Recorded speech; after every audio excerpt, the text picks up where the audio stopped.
This is not an auto pen, by the way. With today's signing, we're pushing even further into the exciting new frontier. Just as I promised last year, the Genius Act creates a clear and simple regulatory framework to establish and unleash the immense promise of dollar-backed stable coins. This could be perhaps the greatest revolution in financial technology since the birth of the internet itself. Let me say, the entire crypto community, for years, you were mocked and dismissed and counted out. You were counted out as little as a year and a half ago. But this signing is a massive validation. And even before this signing, over the last year and a half, I think your stuff has gone up more than any stock, or just about more. A couple of stocks that were pretty good, I will say. But you have certainly, as an industry, gone up more than anybody. Nobody's gained the respect in such a short period of time. But this signing is a massive validation of your hard work and your pioneering spirit and your ability to never give up. You've made our dollar look really good and strong and powerful. It's good for the dollar and it's good for the country. And that's why I backed you at an early stage. And I also did it for the votes, because you did come out and vote, I will tell you.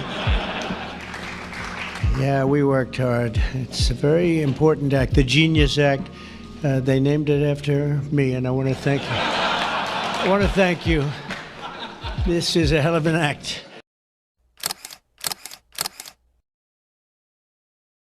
Could the Genius Act be the roadmap to a cashless society? On July 18th, 2025, President Trump signed the Genius Act into law, and it can be a big step on how we use money. The Genius Act is the first major U.S. law to regulate stablecoins, which are digital dollars tied to real dollars. Licensed banks and trusted companies can create them now, and they have to follow strict rules like keep real money in reserves, do monthly reports, get audited regularly, and protect users if something goes wrong.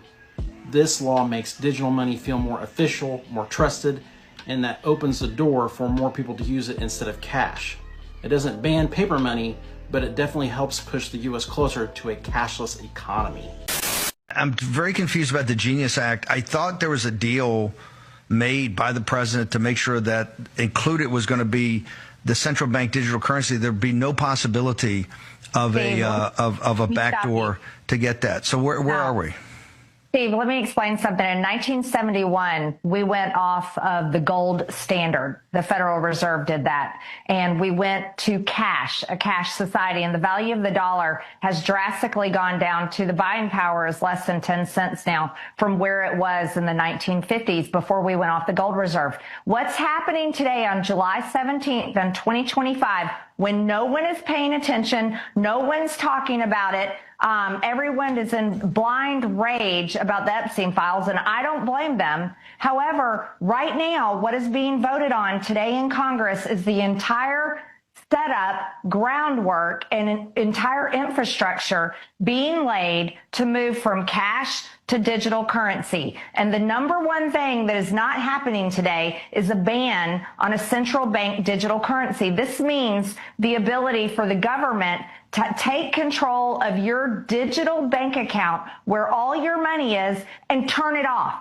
And this is why I'm so upset and it's not being talked about. Steve, I was the only no vote on the rule last night. And Congress set a record last night, and no one's talking about that either. This was the longest vote held open for a rule in history. And it finally shut down sometime around midnight because there was a deal made, and the deal will not be honored. It was a deal that Speaker Johnson made, and he said that he would put a ban on central bank digital currency in the NDAA. But let me tell you something, that's going to get stripped out in the Senate, because what they told us all week long is the Senate does not have the votes to pass a ban on a central bank digital currency.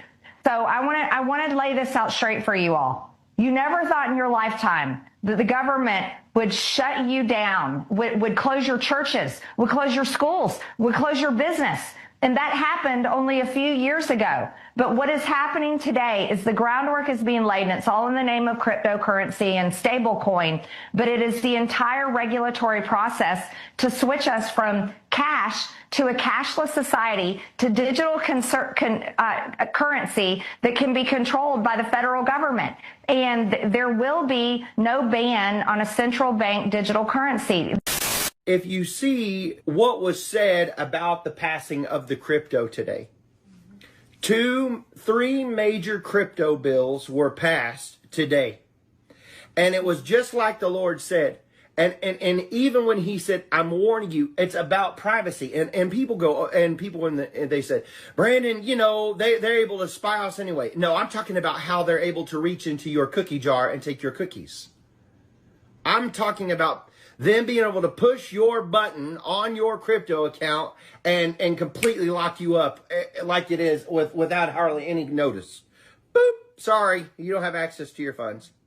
What happened? No control. No control. Mm-hmm. No. Setting up constitutional rights around crypto. But what it's doing is it's bringing forth the beast system. Mm-hmm. That you will not buy, sell, or trade without the mark of the beast. Mm-hmm. Do you understand what I'm saying? You will not buy, sell, or trade without the mark of the beast. What is digital currency? What is crypto? It's all being set up for the end of the end, for the beast system. Revelations is unfolding right in front of your face, and many people do not see it. You're literally handing them your wealth, all of your wealth. And so here's like the big risk, which you laid out, right? Like this, if nothing else, the one risk that I care about is that this could easily switch into a surveillance state tool to control us. So if you look at what happened with like the Canadian truckers, remember they had their bank accounts shut off?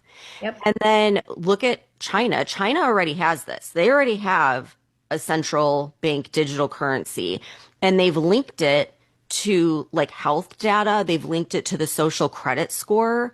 So if you do something that they don't like, you can't access your wallet. And I've seen videos of people talking about this. Like, I haven't been able to buy groceries because of whatever reason. You said something bad about the government.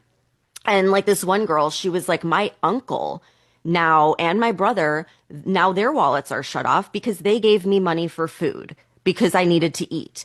So like, it's happening already in China. And I know that's an extreme example because their government is, well, we think it's so much different. But when you look at what happened during, are we that different? Like, right. Imagine this was in place during when the government was pushing these passports. All they would have to do is link the passport to your wallet, and you don't get the well, then you're not accessing your wallet. You can't shop at any of these stores. You can't, you know what I mean? Like that would have been, they could have done that overnight and then we'd all be screwed. It's like you either get the or you don't have your money. Okay, let's talk about the Genius Act. The Genius Act is the act that will implement the government's control of them being able to take complete control of any digital currency. So that means if you're a person getting a direct deposit, the government at any point can go into your account and just freeze it. So if you vote for that Genius Act, you have then given away your right to have cash in hand, and we will become a society of digital currency. Okay? And we halfway there. All it's going to take is for them to vote it in. And once it is voted in, I think the mark of the beast shall follow. I think the mark of the beast shall follow. I think the mark of the beast shall follow. Okay?